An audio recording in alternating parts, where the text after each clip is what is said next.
Good afternoon, folks. Normally, I try to let us get in here and get out with the information. I'm going to take my time with this one. I am getting my voice back a little bit. I know y'all said that my voice had a flat tire last night. It's all good.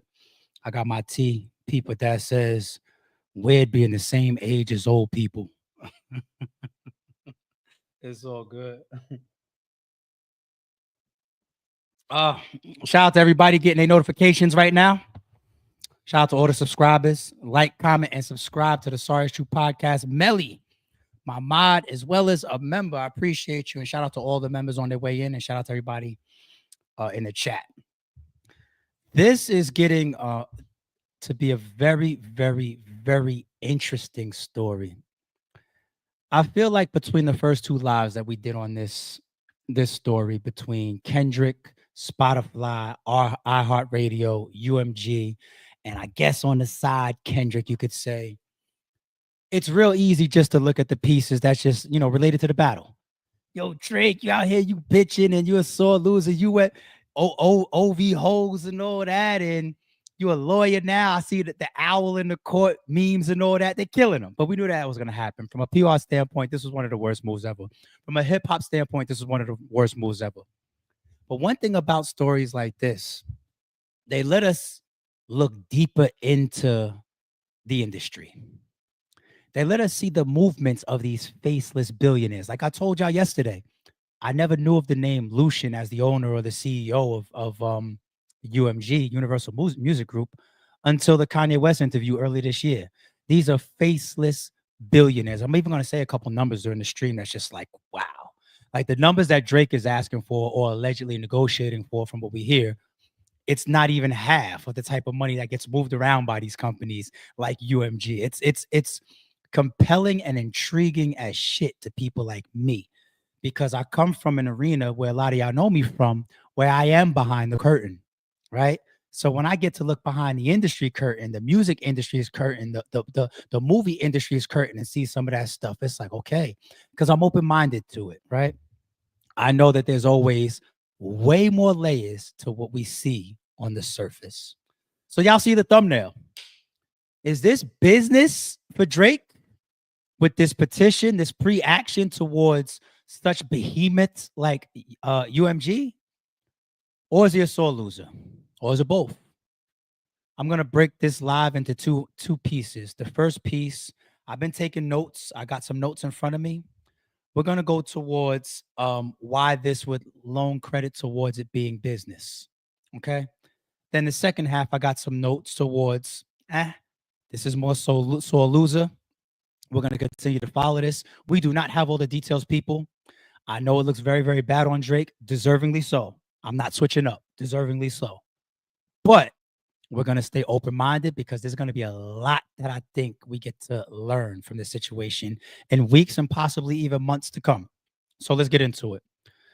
Business is business, they say. And I put Nino Brown in the thumbnail because if it's some sore loser shit, then it's just like, if I'm going, I'm taking a whole, I'll tell y'all right now, it's bigger than Nino Brown. It's bigger than the Lover Boy. But all right, let's get into it. The conspiracy theories, right? Now, I trolled my man Holla. For those of y'all that don't know the battle rap side of this channel, Hitman Holla, very, very popular artist. I'm not going to call him a battle rapper, artist and actor out here, right? Has thousands and millions of followings, performs on MTV, wilding out. I troll him all the time about Drake because he knows Drake. He knows Drake personally. Him and Drake are friends. And when the beef was going back and forth, and when we got towards the end, when Drake came out and he was saying that he fed Kendrick's camp the information, I was trolling Holla like, yo, your man's getting his ass kicked. Kendrick this and Kendrick that. And he's like, no, I'm going to put you on to something right now. Trust me. I was just like, what? Fed him the information. Sure enough, the song came out and Drake was rapping about it. The reason why Holla knew that like a week or two earlier is because he's friends with Drake. He talks to Drake, right? So Holla didn't lie to me.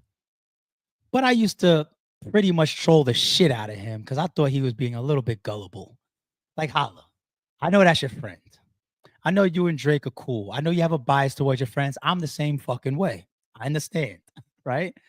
But do we really believe that he fed Kendrick Lamar the same angles and information that was his undoing and downfall? And if it was a trap, what was the trap? Right? Bahala's a loyal guy. He's a consistent guy. He stands how he stands, and I respect him for that. So yesterday I texted him. I was like, yo, your man's going to court, huh? I'm fucking with him.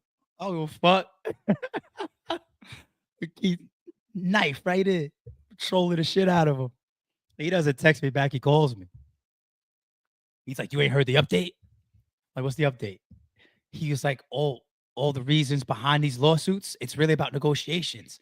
You know, he already recouped 400 million. Now he's on the table for 600. And matter of fact, go to this person's channel, go to that person's channel, check it out. Like the information's out there. You know, go look it up and then call me back.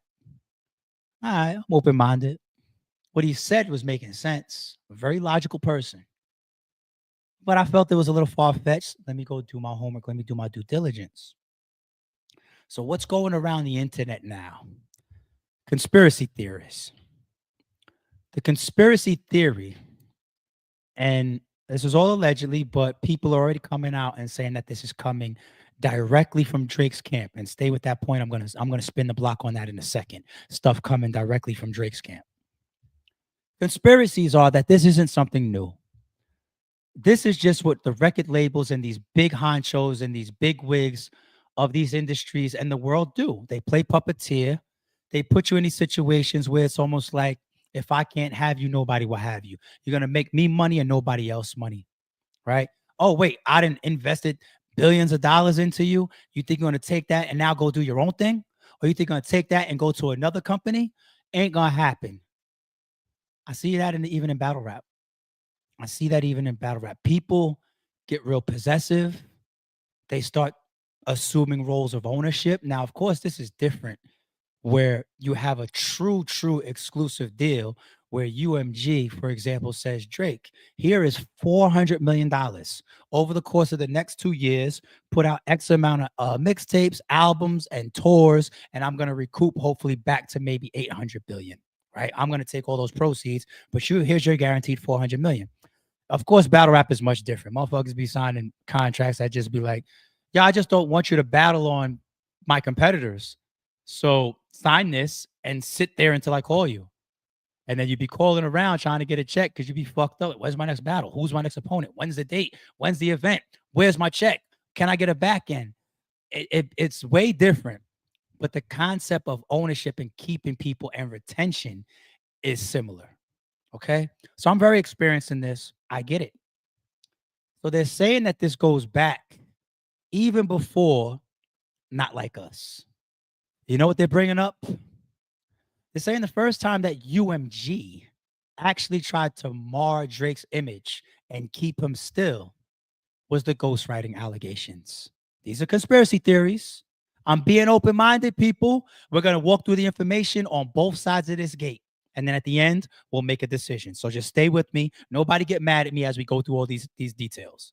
All right. But that the ghostwriting stuff and the reference tracks, this is coming from UMG. It's meant, if this was true, I mean, it's all alleged, of course, but that type of tactic would be meant to bring down Drake's ego, put him in a position where he feels like, I need UMG, I need the machine, I need the big power behind me, the viewership, the money, alleged bots, all of that type of stuff. Because I got this whole section of the culture now that feels like my image, my reputation, my artistry is in question. Meek ran with it. You get the disses between him and Meek. That battle went how it went. Drake won that. Fast forward. The next one that they're saying that came out was Drake's hidden son. I don't know. Drake's got interviews saying that he gave pictures and text messages to Kanye. He was kind of like letting him in on that information. Hey man, I got a son. The world don't know yet. Fast forward, Kanye and Pusha T, same label, good music. They're together. They're best friends at the time, whatever the case may be. Pusha gets into a Drake. He puts out the information. This is why Drake always said, Kanye gave that to you. I don't want to hear no bullshit from Pusha T saying that my producer 40 was pillow talking with some chick, and that's how the information got to Pusha. No, I think it came from Kanye, who I've kind of been into it with ever since what Best I Ever Had or something like that. When Kanye initially came in and like what produced like one of his early hit singles, right? I'm trying to draw my memory as an old man right now, but I was here for all of it. I remember. But they're saying once again, UMG was involved with that. Okay, let's keep going. Current day, Kendrick Lamar, Drake, both under UMG. Drake just happens to be towards the tail end of his deal. That $400 million that UMG allegedly gave him, it's recouped. And when I talk about how interesting it is to watch the behind the scenes stuff, this is what I mean. Like when I get to see Drake touring his ass off and running around and dropping songs back and albums, boy, and everybody's like, "Where's Kendrick Lamar? Like, how come you're not dropping? And where are you?" And Drake takes shots at him by saying shit like, "Kendrick just opened his mouth. Somebody go hand him a Grammy right now." No, Drake, you're working at this pace and at this clip because you're in the middle of recouping a fronted $400 million allegedly. Allegedly. But let's say Drake being the top guy in the throne, biggest seller, got the machine behind him, the daddy of UMG, right? When it's time to re-up, when it's time to renegotiate, is Drake supposed to ask for the same $400 million? No, he's not. No, he's not. He's supposed to look around and say, I'm still, if not the top guy of the big three, I'm him. I'm crashing Michael Jackson's records and all this type of stuff. Hey, man, I know you got it.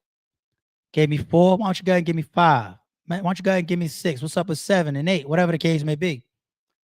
It's big money. Hundreds of millions of dollars. The conspiracy is UMG went and backed this battle and pushed Kendrick's side to further devalue Drake. We want to keep Drake. We know Drake is going to be good for making us 2, 3, 4, 500, 600 million. But the 800, the 900 that he's allegedly asking for, no. Kendrick sit him down. And of course, we don't write the raps, but we control the machine. So Kendrick, we with you on this one. And oh, what a machine that is, as far as the description in the lawsuit, in the 17-page paperwork, right? So that's all a summary of the conspiracy that's going around, right? And of course, there's other pieces that's mentioned in there with paying off bloggers and streamers, Payola. You see Funk Flex jumped in. We'll touch base on all of this in a second. We'll get there. So the devaluing of Drake during his negotiations, here's a number for you as promised. In the paperwork, it stated that Spotify paid UMG $2.28 billion, not million. And this is what I mean when I say, when Drake says, I'm the big cash cow over here, I'm the one that's moving the needle over here, give me my 500 million. Some people will be like, 500 million? What do you want, crack? You see Nino in the thumbnail. No. They're in a position where they get paid $2.28 billion from Spotify alone. Paperwork says that is approximately 20%. 20% of their rev, UMG.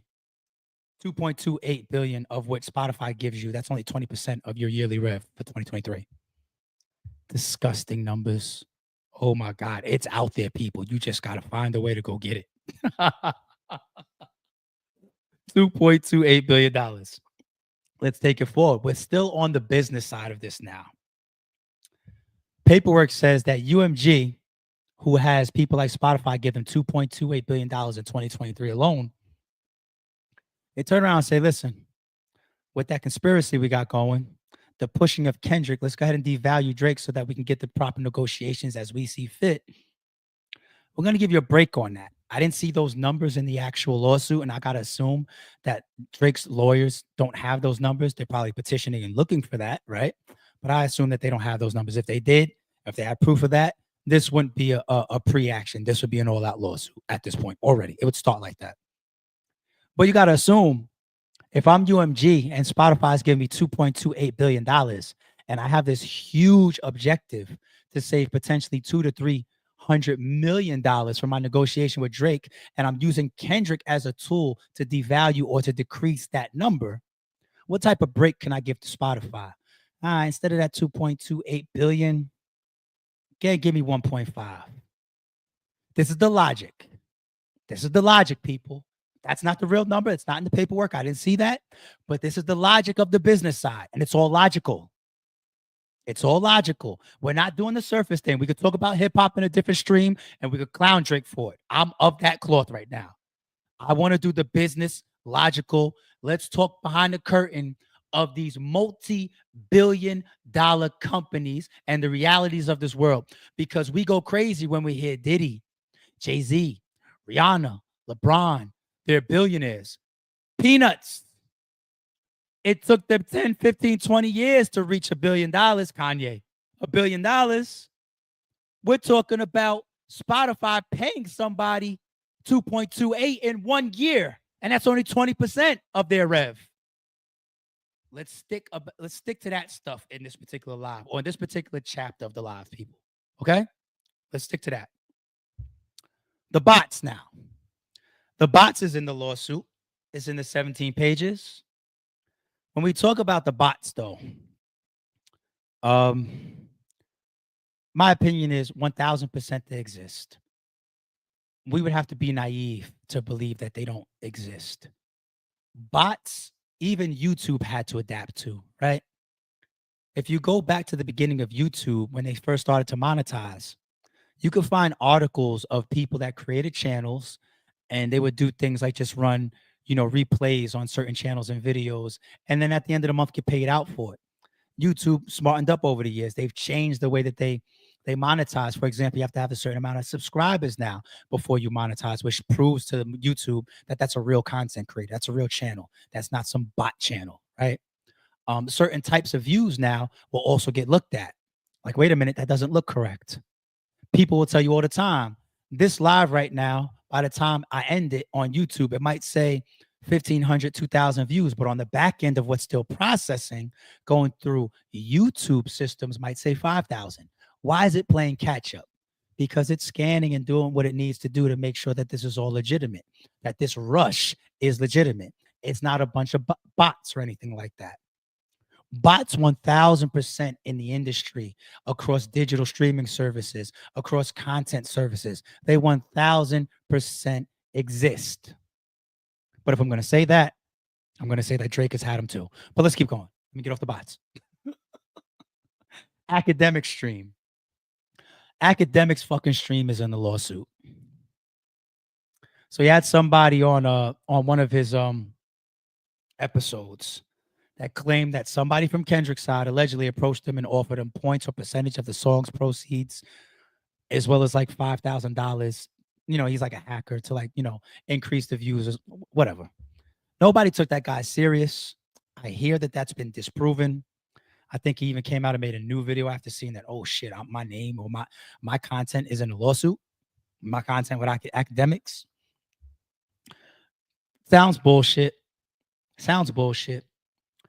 And if your lawyers, if that's one of the major things of proof that they're coming to the table with, saying, hey, we saw some stream on academics and some hacker was talking about he got confronted for $5,000. What are we doing here? You need better evidence than that. But this is still the business side, so let me stay true to that. That would still mean that Drake and his legal team and his camp are seeing things in the public that are questionable. Who is this person talking about that Kendrick side approached them with some bread? I guess you're going to take note of it. I ain't mad. I guess if I was in Drake's shoes at that time when I'm getting my ass kicked, I'd probably be paying attention to everything fucking moving too. So noted. I'm just walking through this, y'all. I'm walking through this. The whitelisting of Kendrick's songs for reactors. Now I surely remember this. Because if you really know this channel, I started the Sorry Is True podcast about 2 years ago. I was still in league owner mode. I put it down. I came back to it after I started my official retirement from Rare Breed Entertainment. One of the biggest news stories at the beginning of my reintroduction to this channel as a podcaster was the Kendrick and Drake beef. I came in at perfect timing. There's a lot to talk about when you got news like that, and it's right up the perfect alley of this channel and myself. Battle rap and hip hop. Duh, perfect. I didn't forget, man. I still thank Kendrick to this day. I wasn't, of the podcasting people that's been around for years that made $500,000 that month, but I picked up a small little extra bag. Why? Because Kendrick wasn't striking the videos. Kendrick's camp or whatever, they were allowing us to play the music and monetize it. If you go look at some of the biggest long-running reactors on YouTube to hip-hop songs, No Life Shaq and all these people, they were all thanking Kendrick for this. Later on, they turned it back on and said, all right, y'all ate enough. Now we got to go do the record label thing. I get it. By then, everybody had already collected their end of the month check. You know what I'm saying? In these 17 pages that Drake and his legal team filed, they're saying that's unprecedented. That was never done before. You are trying to provoke further sales, further views, the further pushing of the Not Like Us record by allowing the reactors with being fully monetized to play it in their YouTube videos and all this type of stuff across social media without getting striked. It's never happened before. That's part of the scheme against me. I don't know. I'm glad I had my little check off of it. I'll tell you that. So if it's a first occurrence, it's going to raise an antenna. Guys, on this business portion, I just want us to be open-minded. Some of this could be, hey, you're reaching Drake and your team. But when it's logical, let's at least discuss it. That's logical. If I saw that happen 20 times prior, I'd tell Drake's lawyers to shut the fuck up. It's the first time I've seen that. Okay, let's keep going. The cover of Not Like Us. It's in the lawsuit. Drake's crib. Let's be factual for a second. Drake's crib is already all over the place, right? You have to go to the city to get approval to have, the walls a certain height above like city limits and standards. Because he is who he is out there, he got approval and all that type of stuff. His crib is damn near like a tourist attraction. It's not in some gated community that has limited access. It's not like Star Island or no shit like that. It's not some one way in, one way out type of setup. It's kind of like on a public street, right? Now, of course, when you got these walls and 24/7 security and all this type of stuff, he probably still is protected out the wazoo regardless. But it's right there for people to drive by and say, hey, this is Drake's crib. As if you're like on some Hollywood Stars tour or some shit. That's Drake's crib right there. So it was no secret. It was no secret. But fact, people, there was a shooting in front of Drake's crib. Somebody got shot in the chest, remember?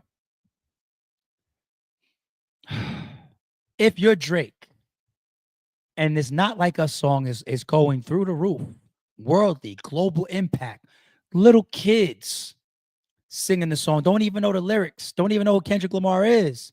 Hey, minor, all that type of and you're Drake. And the cover art that's going global, viral's not the right word, right? Whatever is above viral, and it's got your crib on it. And not only does it have your crib on it, it has symbols for pedos on it or people that are on the watch list. So they say he went to UMG, said, hey, big homie, Lucian, I'm making you $400 million this year, right? Or this on this cycle, right? On this deal right here, right? 400 mil. I understand Kendrick's with you too, but can you at least block my fucking crib being on the shit? They didn't bust a move for him. So if you can, I mean, not Kendrick, if you're Drake, you might really sit there and say, God damn, I just made you $400 million. I get it, Kendrick's with you, but you don't even take up for me for that. I start to question, have I not been the cash cow for you all this time, the number one for you all this time? Is there some favoritism going on? And if there is, why would be the case? We're staying very logical, people. I'm glad that y'all are walking with me instead of roasting me in the chat. We're staying logical. Okay. What do we got for the last one? Funk Flex. He reacted. We might as well bring him up when we talk about this business chapter of the live. Hold on, people. Let me get I'm still coming out of my cold. It's not even really hot anymore, but the ingredients of it still help. Like it's got honey in there and whatnot. You know what I'm saying? So when you're my age, the colds last a little bit longer. Shout out to my man EJ, man. Hit me yesterday. Like, I seen you live, man. I heard your voice. Are you okay? I'm like, yo, EJ, man. I did a live the day before. Whatever type of stuff is in the world, I don't know if you catch it that fast, if it's that deep. I appreciate you, homie. Calm and cold, everybody. Calm and cold. But Funk Flex, he brought up Payola. Now, speaking of Payola, Payola is old news. Super duper old news. When the Nas and Jay-Z beef kicked off, I pull up videos like this because when I hear certain things, I'm such a hip hop baby and I grew up in this shit. Certain little memories come across my mind. This was one of my memories. Remember when Nas went crazy on the radio and he said Hot 97 is taking money to play up these records and da. And everyone was like, Nas is insane. And Elliot Spitz was like, I'm gonna look into that. Elliot Spitz went in there and he was like, hey, these guys are taking payola. And they ended the practice, the age-old practice of payola in radio. The wrong people are in power. You know, his hip-hop thing comes from the streets. We need our freedom. If y'all ain't gonna go for this fight for y'all freedom, y'all gonna be like them sucker artists that just go up to the radio station and kiss ASS just to get some airtime or just suck Lex or suck Clue and them trying to get on their best side so they can play your wreck. When Nas, Godson, answers him back, they team up with the evil. See, it's a whole evil empire funded by a bunch of other evil empires, Def Jam one of them, that's giving them money to play all their artists' records. Meanwhile, the struggling artists have to try to recreate records that sound like Jay, and they're destroying themselves. They don't. If you listen to 90% of the rappers, they're not even creative. I remember. This is why academics says or refers to the rappers and the artists as slaves. Because when you look behind the curtain, you start talking about people like Lucian and the type of money that UMG makes and the type of power that they have and the way that the media is controlled, the way that the DJs are controlled, the radio, the airwaves, all this stuff is influenced. Shoulder bumps, favors, money under the table, gifts, vacations, exclusives, interview, whatever. All these forms of doing something that isn't about the organic nature of a song catching on to the fans. Period. So Funk Flex is in favor, it seems from his tweets at least, for this whole thing that Drake is doing. It seems like he's really just taking the position of go ahead and expose the industry.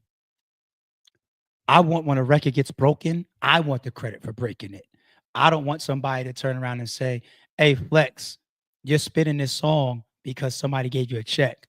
That dilutes my reputation, my integrity, my craft, my ability, and my strength to be able to break a record. So I understand Funk Flex coming out. He better be clean. Was there accusations of Flex taking money in the past? I forget. But allegedly. But Payola is a real thing, just like we spoke about the bots earlier. It's 100% a real thing. And for that also to be in Drake's lawsuit, it's going to start with legs. Because If UMG puts $400 million on the table and says, here you go, Drake, you're such a big artist. We have so much belief in you. We're going to front you this type of generational money, multi-generational money. You think you're just going to watch UMG sit there and say, all right, let's just put all our eggs in Drake's hands and watch him go make our money back. It's not how it works. You ever peep a RBE event rollout? You know who one of the biggest promoters of every event that RBE does is? Me. Because it's my money on the line. All these deposits that I give out, all these guaranteed contracts that I sign, all the money that you have to put up early on to formulate the event, the travel, the hotels, the flights, all this type of stuff, right? I'm getting out here and I'm fighting for my money to come back too.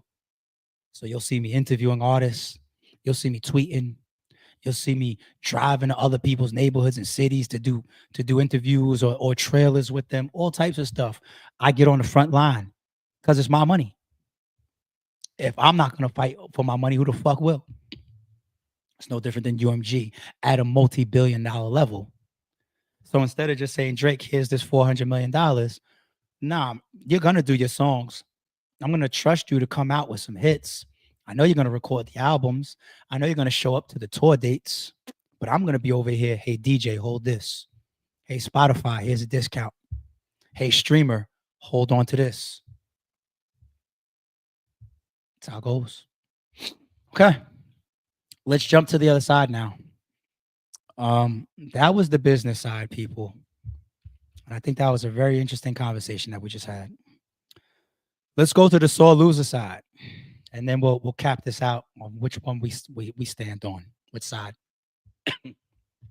Lauren, I see she has a video. She spoke about reaching out to Drake's camp and getting some information. When I say the girl Lauren, she's the one that has temporarily replaced Jess Hilarious on the Breakfast Club as a host, while Jess Hilarious was out on maternity leave, right? She did a very, very, very interesting video. She said she spoke to Drake's camp, and what she got back was basically what we outlined for the conspiracy theory side of things, which is UMG is going against him to devalue him for the most part because it's all tied to negotiations. I want to bundle that with that academics. Hold on one second, y'all. I'm getting hot as shit. Let me turn this off. Burning up. Burning up. Burning up. We live, people. We are live. We are live. It's nice to heat up. You turn it on to heat up, but you let a good 30 minutes go by, boy. This whole room is on 90 right now. So every time I hear academics, for example, he gives like those little preludes to his statements where he's just like, I didn't get this from Drake. I didn't speak to Drake. You got to assume that there's a percentage of the time where he's flat out lying to you, right? And it's kind of, for lack of better words, a justified lie, okay? Media, streamers, influencers, bloggers, it's a one hand wash the other. Academics, who is the center of media, who is the leader of media, what does he get in exchange? He gets the relationships, he gets the exclusives. Imagine to be the person in the middle of the biggest battle of all time, numbers wise, Kendrick versus Drake, and your name is mentioned in 2 of the songs on both sides.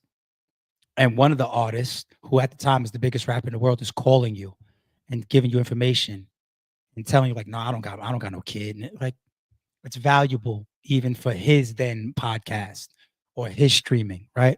It's very, very valuable. You know, he can cover a segment like that of Kendrick versus Drake and then go buy another house, make a lot of money from covering something like that in that type of spot. And I say that, and I also mentioned Lauren to say this. Anytime when academics are saying that once again, and he's always, I didn't get this from Drake. I didn't get this from Drake. I didn't get this from Drake. I told you earlier when I started the stream, I was talking about like Holla, for example, right? Drake communicates with people. He's not a stuff is going on and nobody knows nothing. He speaks to people. He DMs people. Hell, even Mook put it out one time when Mook and Drake were talking about putting together a card, right? And Mook was getting all that talk of like, man, you didn't help the culture, nothing like that. And he got offended by that, and he put out the voice notes between him and Drake on IG, right? I put those voice notes on my IG because Drake was in there talking about the Daylight and King Lowe's battle because it's an RBE battle. I was just reminding the world that everybody watches RBE, Drake, whoever, right? But he talks to people is the point. You see what I'm saying? So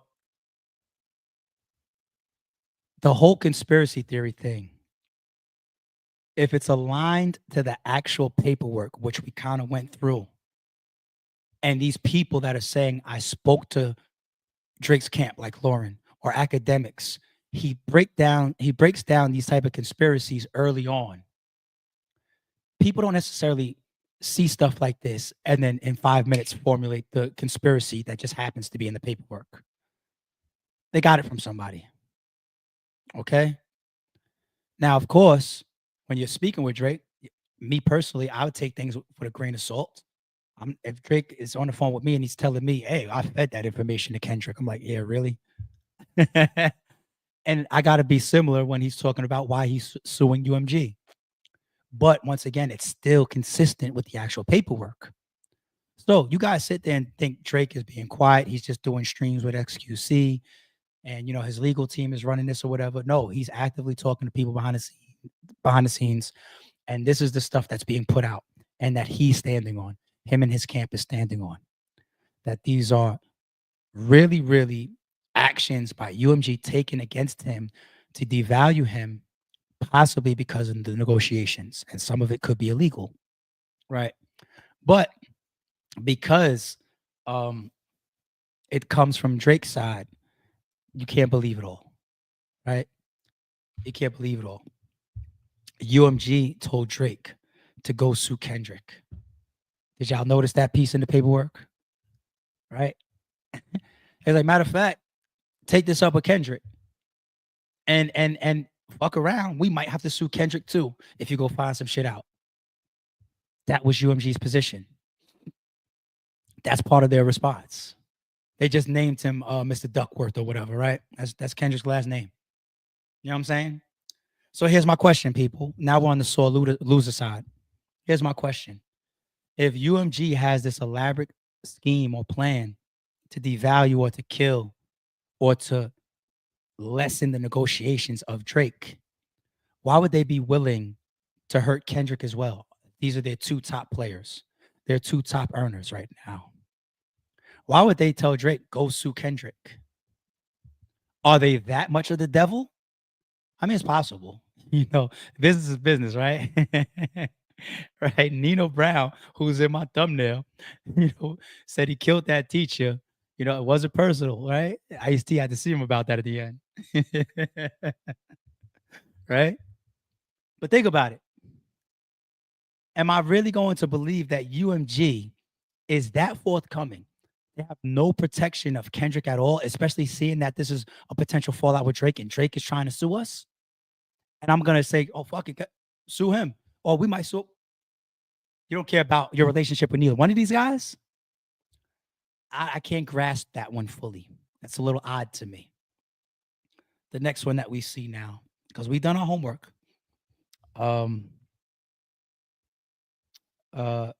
Kendrick could be ruined. Okay. When I talk about Kendrick could be ruined, I want to talk about the actual battle. Okay. We're going to start to get into the battle itself. You can't convince me that UMG writes lyrics or navigates a rap battle. You can convince me that they put money on the table for Payola. You can convince me that they influence the music industry. You can convince me that they may have put some money behind certain songs or certain albums the same way they probably did for Drake a million times. You can convince me of that. You can't convince me that they have anything to do with Kendrick in that fucking studio or Drake in that fucking studio writing the type of things that they're writing. Okay. I say that to say this. Realistically, then, the same way that Drake looks like he was ruined from this battle, Kendrick could have been ruined from this battle. Nobody knew how this was going to go. I don't know about y'all, but when push-ups dropped, I was like, oh shit, he on Kendrick's heels. Taylor made, 2 for 2, back-to-back type. Okay. Kendrick, you better have some better. Drake is outside, and he just seemed so confident. He seemed like he had shit. That's where the Who Kid drop came in. It was an early warning about whose kid is that, David Freeze. Crazy. I think Kendrick probably picked up on that. Right? The allegations of you being a woman beater, a womanizer, having to separate from your family. That's why he was in New York at the time, being away from your kids, that kid belonging to another man, Dave Free. This is image crippling stuff. This would make Kendrick's fan base look at him like, it would change his image forever. Why do you think that Kendrick had to fight those narratives? Why do you think that when you're talking about the Not Like Us video, he puts his fucking wife in the scene, crip walking in the fucking living room? He's fighting the narrative. Why do you think in the video he puts David Free in the scene and he's shaking his hand, and at the end of it ends directed by David Free? He's fighting the narratives that Drake put on him.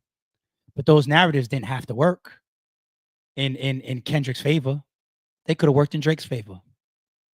So it's hard to convince me that if UMG is not going to be a part of the actual battle rapping and the writing and the tactics and the chessboard, how do they determine what the outcome is going to be simply by saying, I want this particular song, which is actually in the latter half of the battle, to take off? Because before we got to Not Like Us, what did we have, people? Logical. We had push-ups, drop and give me 50. We had Tailor Made. We had Euphoria. We had 616. We had Family Matters. We had Meet the Grams. The only thing that comes after these 6 songs is Not Like Us and The Heart Part 6. 6 songs happened. And then the 7th was Not Like Us, right? The 8th is a song we don't even talk about, The Heart Part 6, where Drake is damn near bowing out. So even if we don't talk about that, it's like one major song that everybody paid attention to. The battle was decided before Not Like Us, damn near. To me, it was. Y'all saw my reaction to Not Like Us versus Meet the Grams. I'm consistent. I'm not lying. If you go look at my actual channel, Meet the Grams, I thought was the one. I said, Alchemist, you are the devil. That's a nightmarish song. That right there makes you look at Drake different. That's not double entendres. He's straight to the point. I'm going to talk to your son. I'm going to talk to your mother and your father. I'm going to talk to you. You lie. You lie. You lie. That shit was fucking haunting. Haunting. What? And then when Not Like Us dropped and I did my reaction to it live, I was just like, I guess it's cool. I'm still in my nightmare from Meet the Grams. I wasn't ready to go to the club. It's a hit though. Caught on and went crazy. I don't see how UMG can navigate that when you got 6 songs that happened prior. Let's keep it going. Cover art. When we talk about UMG allowing the cover art of Not Like Us with Drake's crib to go out.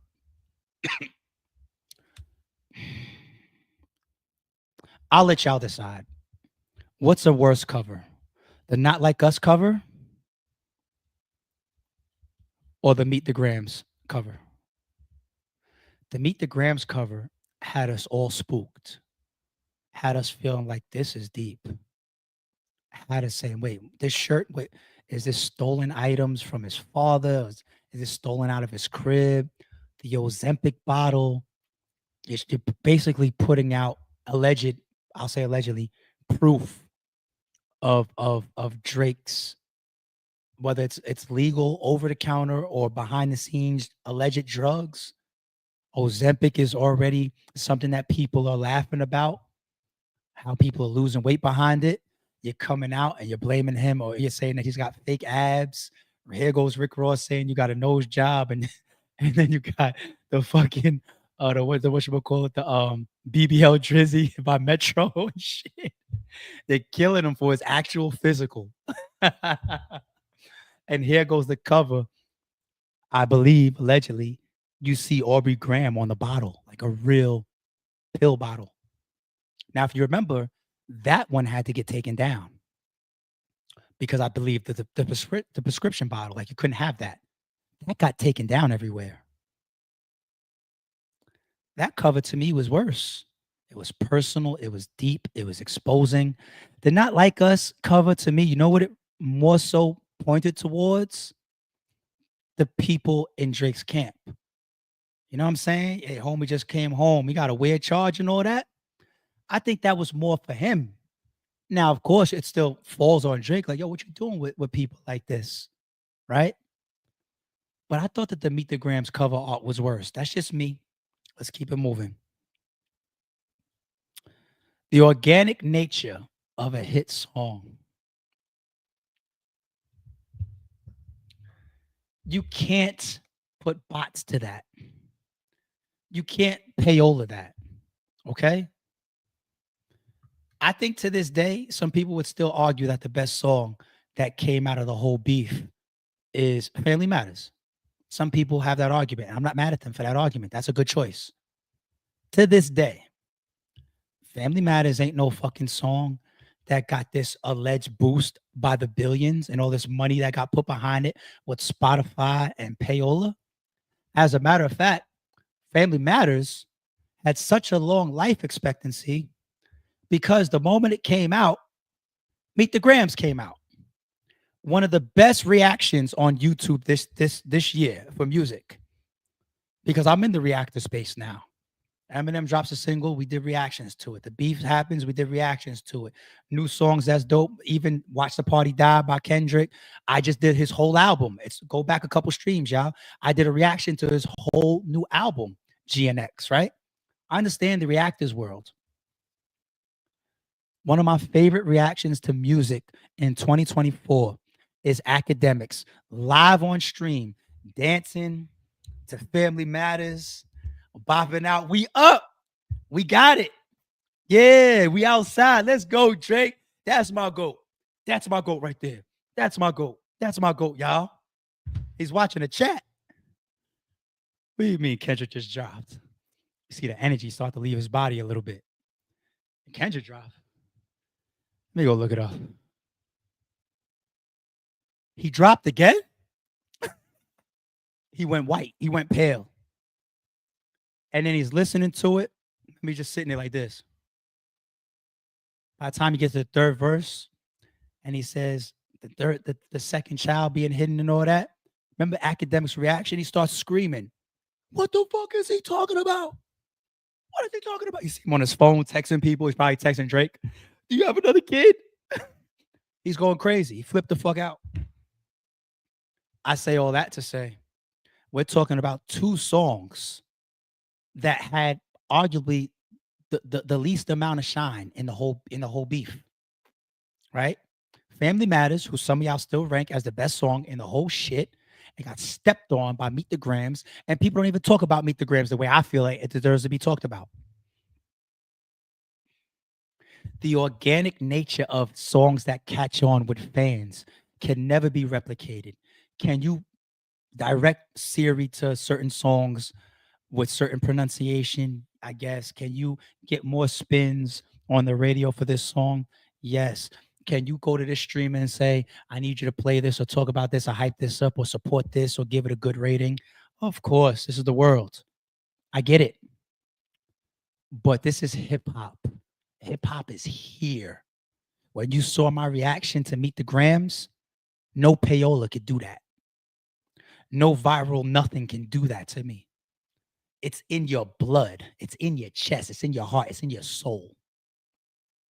And Kendrick's songs hit us heavier. Sorry. When it comes to Not Like Us, which isn't my favorite song of the whole shit, it just happens to be the song that you probably could dance the most to. It's not coincidence. Payola doesn't do that. Payola didn't produce the beat. Payola didn't write the lyrics. Payola didn't make some of those catchy phrases that makes the whole club stop and say A minor. Payola didn't do that. I'll see you guys at the Super Bowl. You want to know one of the main reasons I'm going to the Super Bowl in February? I want to see Kendrick perform. A minor. It's catchy. It's fucking catchy. They not like us. Even the phrase "they not like us," it's like causes separation. Like, I'm better than you. It's just like you just can't replicate that from the record label side. The organic nature of a song that hits people in the chest, or makes people dance, or makes people walk off camera, or makes people fucking turn pale. Like, the fuck is this nightmarish fucking beat from Alchemist? Payola doesn't do that. And that's the part of hip hop that can never be taken from me or any of my true hip hop heads in the chat or that watch this video. That can never be taken for us. I don't care if Lucian puts 5 billion behind a record. He cannot force me to dance. Maybe it's just me. Melly giving out gifts on the channel. I appreciate you, love. Hope somebody caught that membership. Shout out to all the members, of course. Jermaine Anderson said, ARP, the fact that you're obviously under the weather and still giving us content doesn't go unnoticed and is much appreciated. Salute to you, black man. Hope you get well soon. Happy holidays. Thank you, Jermaine. I appreciate that. Thank you. Yeah. You see, I got my mug up here, man. Weird being the same age as old people. When you're my age, it takes a little bit older to get over these little bugs, man. Well, yeah, it was building up. My cold was building up for like 5 days. You know, a little cough here, cough there. And I'm like, you ain't gonna catch on, are you? You ain't gonna catch on, right? And then like 2 days ago, it's like it hit. Like I was like, oh fuck. So now I appreciate you, G. My voice today is better than it was last night, though, I think. But thank you, Jermaine. I appreciate the support and the super as always. Thank you. Mr. says, as a Drake fan, he needs to rap. Just keep releasing raps live in the studio, and you will be astonished how quickly the narrative changes. Yes, I agree that the way out of this is good music. At this point, is damn near the only way out. But the attempts that he's made hasn't worked. Some of that is Kendrick's fault. He's also going to say that some of that is UMG's fault. But some of that's Drake's fault, man. The 100 gig shit, it did nothing. You know, and when I say it did nothing, when you're the caliber of Drake, that what it amounted to is nothing. You know what I'm saying? The Hey Delilah, I don't know what the fuck happened there. I don't know what the fuck he was thinking. Then there was another one that was like in Spanish or something. Then, of course, you got the one with Sexy Red. And I was just like, yo, dude, you're coming out with these type of lyrics on this type of track. And everybody's talking about you got a BBL and all this type of shit. This is not the time, dude. And it's just like, yo, sometimes we look at these companies and these artists and be like, you're smarter than this. So that we say, like, who's advising you? Who's next to you? Can you read the room? Like, sometimes it's just dumb mistakes or like dumb decisions. I don't know. If Drake came out with a bunch of smash hits, then I'd be right here too, stepping with the rest of the world. You know what I'm saying? So I'm with you, Mister. Mister also says Kendrick also had the benefit of the black lesbian Twitter sphere, already making Drake a pedo or fake woke Twitter fan fiction. PDF jacket was weak. I'm not putting that on. I did a stream maybe a couple months ago, and I said I don't personally think he's that. I said I think the documentaries and the videos that we've watched since all this got crazy hints more towards being a groomer, possibly, allegedly, but not the pedal thing, and yes, I've seen the videos when he was on stage with the young girl and kissed her. I was like, yo, why you think like I seen it? I think that was a mistake. I think he fucked up. I think he was young, dumb, and he fucked up. I'm not saying this is an excuse. I just think it was a mistake. There's other stuff as well where it's just like, yo, dude, what the fuck are you doing? Yeah, I get it. But I'm talking about all the way. I'm talking about 1000%. Like, when people say I walked in the room and I seen on the back of the tour bus, like these are true stories that we see. No, I shouldn't say true stories. These are true allegations that we see on the internet. But people's like, yo, I walked in the back of the tour bus and R. Kelly was with this person and in the middle of the act. Like, you know what I'm saying? And I'm not trying to say I need the extremes to happen to call somebody an all-out pedo, but I just don't see Drake at his level walking around the way that he's walking around if that was 100% true. I think there was legs to it because of some of his actions. And his actions were in a bunch of occasions, his actions were wrong. Like that stage shit, for example. I'm not justifying it. You know what I'm saying? So, but it's battle rap. And I will remain consistent and say, whether true or not, that's not what amounts to winning a battle. You do not need truth or 100% fact to win a battle. You just need to tarnish or stain or elevate the crowd or the viewers or the listeners more than the other side to win. That's it. That's how it goes. Mr. says MTG was a misstep by Ken. Why he dropped NLU next day. He couldn't. Let's Pete realized the daughter was fake. They ruined the track. Ken threw a fake PDF. So I definitely think it was a misstep with the you're hiding a child thing. That seems to be a big misstep by Kendrick. But once again, it just shows like he wasn't winning the battle still. If you take that off the table, if you take Meet the Grams out of the battle, does Drake win?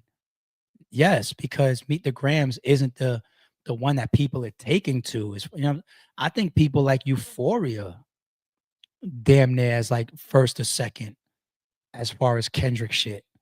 You know what I'm saying? It's not like us, it's Euphoria. Some people are real big on 616 because of the lyricism of it. Meet the Grams is my favorite. And I don't even see a lot of people saying that, to be honest. So Meet the Grams, I thought, was the beginning of the end for Drake, but not in a lot of fans' eyes. So Mist is hot today, man. You want to make sure you get your comments off, huh? Rock with you. You seem like a hip hop fan, not just biased to one side. I appreciate that, Mister. I always will try to be that way. Of course, I have my preferences. Like, you know what I'm saying? Like, I'll never be able to rate Hey Delilah as a good song. It's not my personal preference. You know what I'm saying? But this is the reason why, if you'll watch last night's stream, I'm like, yo, you can't put Drake in any conversation for top anything in hip hop because this looks like you're bringing the lawsuit. The second one, defamation of what you would call, that was part of Kendrick's song, dude. We don't do that in hip hop. Ja Rule versus 50, Eminem versus the whole world, Tupac and Biggie, Mobb Deep and Tupac, NWA and Dre and Cube and Easy and Nas and Jay, and it just keeps going. Our expectation for hip hop is that people rap. Hopefully, it doesn't go off wax. Sometimes it does, unfortunately, but hopefully they rap and we get to choose who's better or who won. Lawsuits. This is new. This is. So when I saw the lawsuit, the first one, I was being fair. I was just like, maybe he don't even know about this lawsuit. Maybe that's just his team. I don't know. It sounds crazy, but I leave a little bit of room for doubt. Then the second stream I did, I said defamation over Not Like Us lyrics being called a pedo. We didn't see people call worse, damn near. You know what I'm saying? Or equivalent, at least, in rap. What? We've watched 50 Cent and Ja Rule beef for over a decade. Nobody better not fucking put out a lawsuit. You know what I'm saying? This last night's stream, I was just like, Drake, you're a pop star to me now. You can't be a hip hop star with this. And now, as we're getting into the behind the curtain stuff with UMG, as you see in this live, I try to cut it in half. I try to do both, the business side and the sore loser side. And that's a perfect segue to the end of this. Now that we're starting to discuss some of the bigger elements behind the scenes, you guys discuss at least today, because more will come, but at least today, where do you stand? Drop a comment for me. Let me know. Sore loser, or is there a possibility that some of this is really, really about some nasty business that's going on up there in these billion-dollar clouds? Sorry, it's true. Don't confuse silence with work ethic. I'm a boss making decisions, my first fetish. The verse cherished is perfect, that's a reverse blemish. I drop it, connected to block, learn Tetris. This is the Sorry It's True podcast. Welcome to the house of. And shout out to the members.